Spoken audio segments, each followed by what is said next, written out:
Welcome to KetoMealsAndRecipes.com. I love pumpkin, and I've been looking forward to demonstrating some of our favorite recipes featuring pumpkin puree. You may remember that my last post featured my keto Thai pumpkin soup. I hope you try that out. If you're a pumpkin lover, you really should try that. But today, I will be demonstrating how to make this extremely flavorful, moist Keto Pumpkin Pound Cake with maple cream cheese filling. This Keto Pound Cake is a little bit different because it has a smooth mouthfeel and has a delicate balance of pumpkin pie spices. This dense cake has a creamy texture and is about halfway between pumpkin pie and pumpkin pound cake. In my totally unbiased opinion, this keto recipe balances the best of both of these desserts. I'd like to mention, if you watch to the end of this video, I will provide links to some of my already posted pumpkin recipes. So I hope you'll check them out. Before starting this recipe, I would also like to invite anyone who's new or hasn't done so already to please subscribe. And also turn on your notification bell so that you'll be notified when I post my next video. Do a thumbs up, like the video, and by all means, please leave me a comment and share this recipe. Lastly, a quick reminder. The link for the written recipe for this moist pumpkin pound cake, as well as any other video I mentioned today, will be posted in the description below. So please check that out if you want all the details for this recipe. Now, for your information, the macronutrient ratio for the pumpkin pound cake with maple buttercream cheese filling is 4.4 to 1, with 5.9 grams of total carbs, 2.1 gram of soluble fiber, 0.8 grams of insoluble fiber, resulting in 2.9 grams of net carbs. Whenever I start a recipe, the very first thing I do is I always assemble and weigh out all of my ingredients. I find that doing so makes it much easier and quicker to actually do the recipe. The next step I do for this recipe is to make the buttermilk, which is really simple and easy. All you have to do is add some lemon juice or vinegar to heavy whipping cream, or if you're dairy-free, use canned coconut cream. And after you add the lemon juice or vinegar to the cream of your choice, stir well for about a minute, and then let the cream rest for about 5 to 10 minutes, which is the time that's needed for it to thicken up and become more like buttermilk. Also take a moment and preheat your oven to 350 degrees Fahrenheit or approximately 175 Celsius. And also grease and line 2 loaf pans with parchment paper. The loaf pans I'm using are thinner than the regular kind. More on that later. Now it's time to put all the dry ingredients together. Place a fine mesh sieve over a large mixing bowl. I begin by adding the almond flour, and then I add the coconut flour and the ground flaxseed. My gluten-free baking powder. By the way, baking powder is used because it has a double rise property once when you add the acid and the second time which is activated by heat. And baking soda, which is activated when you add the acidic buttermilk. Then I added the cinnamon, nutmeg powder. I prefer to grind fresh nutmeg powder from a nut. It tastes and smells so much better than store-bought, but use what you have. Then I added clove powder. Then using a whisk, I stir to help the dry ingredients pass through the sieve.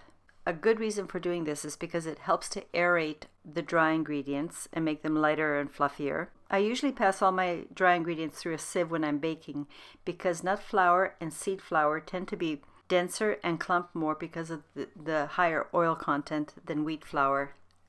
And as you're whisking or stirring your dry ingredients through the sieve, this really helps to blend and integrate all the dry ingredients. When you're almost done sifting your dry ingredients, you'll notice that there are only a few rough flaxseed bits left in the sieve. What I do is I just toss any of the remaining flaxseed into my bowl with the rest of the dry ingredients. Oh dear, I almost forgot 2 ingredients. The glucomannan, which by the way is a powdered konjac root and is a great replacement for gluten in wheat. And I also almost forgot the salt. I like to always grind my salt into a powder because I find that you get a better distribution of the salt throughout the ingredients. Then, of course, whisk everything together to combine. When all this is done, set your ingredients aside for a moment. Now it's time to assemble the wet ingredients. I'm going to use my stand mixer bowl, or if you prefer, you can use a large mixing bowl if you're using a hand mixer, to which I add my pumpkin puree, and this time I'm going to add granulated nut powder sweetener. And with my paddle attachment, beat these two ingredients together for 2 to 3 minutes until they're well combined and the sweetener has had an opportunity to be thoroughly combined with the pumpkin puree. The next thing I do is I add the eggs one at a time, and I'm terribly sorry, but for whatever reason, I don't seem to have the footage for that part. I think I forgot to turn my camera back on. But as I said, just add the eggs one at a time and mix well between each egg that you add. After you've added all your eggs and they have been worked into the pumpkin mixture, add your melted butter and beat until combined. And because the wet ingredients stick to the side and bottom of the bowl, and always remember to scrape the bowl once or twice as you're beating. Then reduce the mixer speed, or as I prefer, completely stop the mixer just before adding my dry ingredients. Because I don't want the dry ingredients flying off everywhere, I start on slow and beat until everything is combined, and then I increase the speed and mix at high speed for about 1 minute. And as it's beating at this point, I add the buttermilk. This will nicely incorporate all the ingredients. Now it's time to divide the pumpkin batter into 2 equal parts. As I mentioned before, I prefer to use the longer, thinner loaf pans. I find that they bake much better and I get nicer results. And by doing so, my keto pound cake or bread or whatever I'm baking in it just rises better. I'll provide a link to a product that's very similar to the pans I'm using. That will be in the description below. Now to one of these loaf pans, I sprinkle raw pumpkin seeds over the top, and then I gently press the seeds down into the batter so that they'll stick as it's baking and they won't fall off when my pound cake is done. And place your loaf pans into the middle position of your preheated oven and bake for about 45 to 50 minutes. But before you turn off your oven, test with a toothpick, and if you see that your toothpick is coming out clean, you're done. If not, give it another 5 minutes or so and test again. When your pound cake is done, remove the 2 loaf pans from the oven. Then leave the loaves in the pan for about 10 minutes. If you take it out too soon, you'll find that the pound cake is very crumbly, so let it set for a moment. And after 10 minutes, remove the loaves from the pan and peel back the parchment paper. At this point, place the pound cake loaves onto your wire cooling rack and let cool completely to room temperature. Don't be tempted and do not put it in the refrigerator at this point. It'll become very dense and gummy. While your pumpkin pound cakes are cooling, it's time to make the maple cream cheese filling. This is very simple. All you have to do is put your room temperature cream cheese, unsalted room temperature butter, and the Lakanto monk fruit sweetener, which this time you grind to a confectionery powder, maple extract. This all goes into one bowl. With your hand mixer, just whip for about 5 minutes at high speed, or until you notice that the cream cheese mixture is very light and very fluffy. You want the volume to increase a little bit. It's really important that you whip for the full 5 minutes to get that really light, fluffy, creamy texture. Otherwise, it will still be good, but it will be much denser and not have the right mouthfeel. Okay, now it's time to assemble.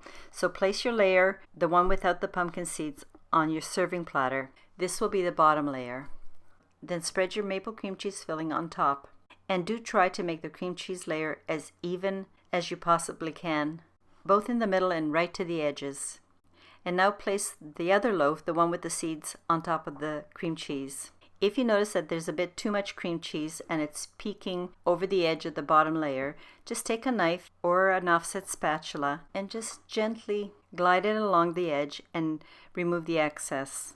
If you're new to keto or you're serving this tasty keto pumpkin pound cake to guests that are not keto, you might want to sprinkle 1/2 teaspoon of granulated sweetener on top of the seeds. I only sprinkle the sweetener on top when I have guests that have a real sweet tooth and are not keto adapted because they prefer the sweetness. This is looking really good, but before slicing, you have to chill for at least 1 hour. This will allow the cream cheese to set and become firm. If you try slicing the layers right now, you'll find that they'll slip and slide and you might have a big old mess on your hands. Because it's autumn and the tastes go really well together, I like to have my keto pumpkin pound cake with a nice cup of freshly brewed coffee. I'd be open to suggestions, so please do let me know what you would serve with this keto pumpkin pound cake. One last comment I'd like to share with you. As many people on keto have already discovered, keto desserts are actually really amazing breakfast alternatives. So have a slice in the morning or take one as your on-the-go breakfast. And here's a little health benefit tip. Did you know that pumpkin seeds are a great source of zinc? This is a mineral that most of us are quite deficient in. And I truly hope that you enjoy my recipe. If you can, please consider donating via my Ko-fi link or via PayPal. Your donation helps to support my channel because it helps me to defer the expenses of all the ingredients that I'm using to make these recipes. Regardless, to everyone, thank you so much for watching my video. I really appreciate the time you have taken. And I hope you come back and watch the next video when it's posted. See you soon.